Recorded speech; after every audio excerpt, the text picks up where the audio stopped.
नमस्कार, प्रभात साक्षी news network और आप सभी का स्वागत है। दिल्ली इस समय एक अत्यंत संवेदनशील और बहुस्तरीय सुरक्षा ऑपरेशन का केंद्र बन चुकी है, क्योंकि रूसी राष्ट्रपति व्लादिमीर पुतिन के भारत दौरे की तैयारियां अंतिम चरण में हैं। पुतिन के आधिकारिक कार्यक्रमों को अत्यंत गोपनीय रखा गया है, किंतु माना जा रहा है कि 4-5 दिसंबर को होने वाले शिखर स्तरीय द्विपक्षीय कार्यक्रमों को ध्यान में रखते हुए रूसी सुरक्षा टीम पिछले कई दिनों से दिल्ली में मौजूद है। 50 से अधिक रूसी सुरक्षा अधिकारी पहले ही राजधानी पहुंच चुके हैं और उन्होंने मुख्य कार्यक्रम स्थलों से लेकर वैकल्पिक मार्गों तक का गहन सुरक्षा आकलन शुरू कर दिया है। रिपोर्टों के अनुसार रूसी सुरक्षा दल सिर्फ बाहरी सतह पर नजर नहीं रख रहे, बल्कि संभावित होटल स्थलों, एयरपोर्ट के लैंडिंग जोन, आपातकालीन निकासी मार्गों और शहर के संवेदनशील हिस्सों की माइक्रो प्लानिंग भी कर रहे हैं।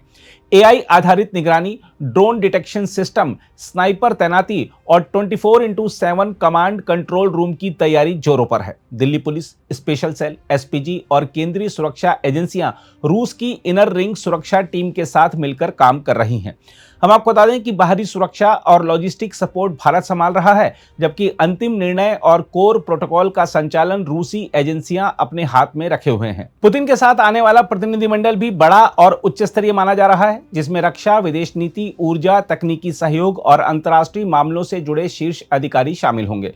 उनके लिए विशेष पाक व्यवस्था, मेडिकल ट्रांजिट सुविधा और अलग सुरक्षा परतें भी तैयार की जा रही हैं। कुल मिलाकर आने वाले दिनों में राजधानी एक ऐसे सिक्योरिटी कवच में ढकने जा रही है जैसा दुनिया के सिर्फ कुछ सबसे शक्तिशाली नेताओं के लिए ही देखा जाता है। लेकिन पुतिन की यात्रा सिर्फ सुरक्षा का सवाल नहीं है, यह उस वैश्विक परिदृश्य का भी हिस्सा है जो आज तीव्र गति से बदल रहा है। अंतर्राष्ट्रीय राजनीति का चरित्र अब ना तो कोल्ड वॉर वाला है और ना ही यूनिपोलर। अमेरिका की घटती विश्वसनीयता, चीन की बढ़ती आक्रामकता और यूरोप की नई रणनीतिक उलझनों के बीच होने वाला मोदी पुतिन शिखर सम्मेलन इस परिवर्तित व्यवस्था का प्रतीक माना जा रहा है। देखा जाए तो बीते 3 दशकों में भारत ने अमेरिका से रक्षा, तकनीक और रणनीति के मामलों में गहरे संबंध विकसित किए, जबकि रूस ने चीन के साथ अपनी साझेदारी बढ़ाई। किंतु 2025 आते आते दुनिया ने महसूस किया कि पुरानी धारणाएं अब वास्तविकता को नहीं समझा पाती। अमेरिका के घरेलू तनाव, अनिर्णायक युद्धों और हाल के व्यापक टैरिफ युद्धों ने कई देशों को झटका दिया है। भारत के लिए 50% ड्यूटी वाला प्रसंग इसकी अहम मिसाल है।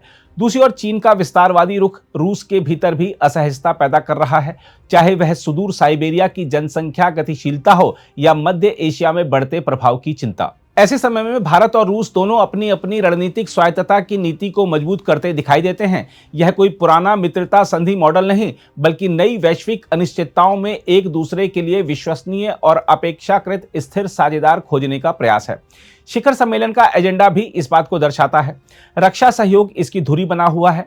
S-400 की आगे की तैनातियां, Su-30 Mk1 अपग्रेड, लंबी दूरी के ब्रह्मोस विकल्प और Su-57E स्टेल्थ फाइटर से जुड़े प्रारंभिक विचार विमर्श इस पैकेज का हिस्सा हो सकते हैं। इसके अलावा reciprocal exchange of logistics support यानी रेलोस समझौता दोनों सेनाओं को एक दूसरे के बेस, पोर्ट और एयरफील्ड के इस्तेमाल की अनुमति देगा। इससे भारत की पहुंच इंडो पैसिफिक से आर्कटिक तक और रूस की पहुंच भारतीय महासागर तक बढ़ेगी। हम आपको बता दें कि परमाणु ऊर्जा क्षेत्र में भी बड़े कदमों की तैयारी है। इसमें VVER 1200 रिएक्टरों से लेकर छोटे मॉड्यूलर और संभावित फ्लोटिंग प्लांट तक पर सहमति बन सकती है।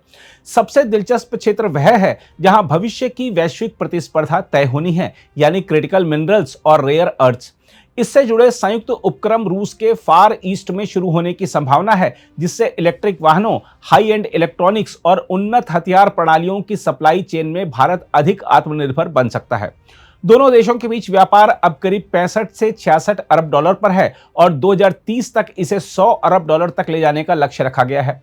रूसी कच्चे तेल पर भारत की निर्भरता ने इस व्यापारिक संबंध को मजबूती दी है, जबकि भारत दवाइयों, इंजीनियरिंग गुड्स, इलेक्ट्रॉनिक्स और कृषि उत्पादों के निर्यात को बढ़ाना चाहता है। इस पृष्ठभूमि में पुतिन का यह दौरा किसी पुराने युग की याद नहीं, बल्कि एक नए विश्व चक्र की शुरुआत जैसा प्रतीत होता है, जहां शक्तियों का केंद्र अस्पष्ट है और वैश्विक संतुलन लगातार बदल रहा है।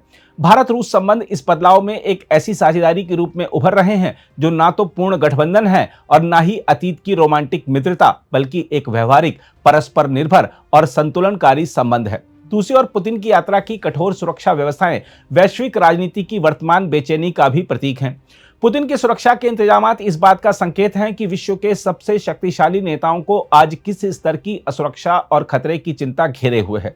सवाल उठता है कि क्या हम ऐसे समय में प्रवेश कर रहे हैं जहां संवाद की मेज पर बैठने के लिए पहले शहरों को किले में बदलना पड़ेगा। बहरहाल, भारत के लिए पुतिन की यात्रा का राजनीतिक संदेश महत्वपूर्ण है। यह संदेश है कि भारत वैश्विक शक्तियों के बीच संतुलन बनाने वाली अपनी स्वतंत्र विदेश नीति को जारी रखे हुए है।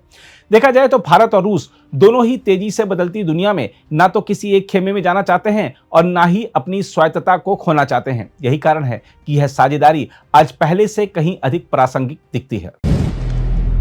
अगर आप भी लेना चाहते हैं देश दुनिया की तमाम जानकारी तो आज ही सब्सक्राइब करें हमारे चैनल को। साथ ही नीचे दिए बेल आइकन को जरूर दबाएं ताकि हर अपडेट आप तक पहुंच सके।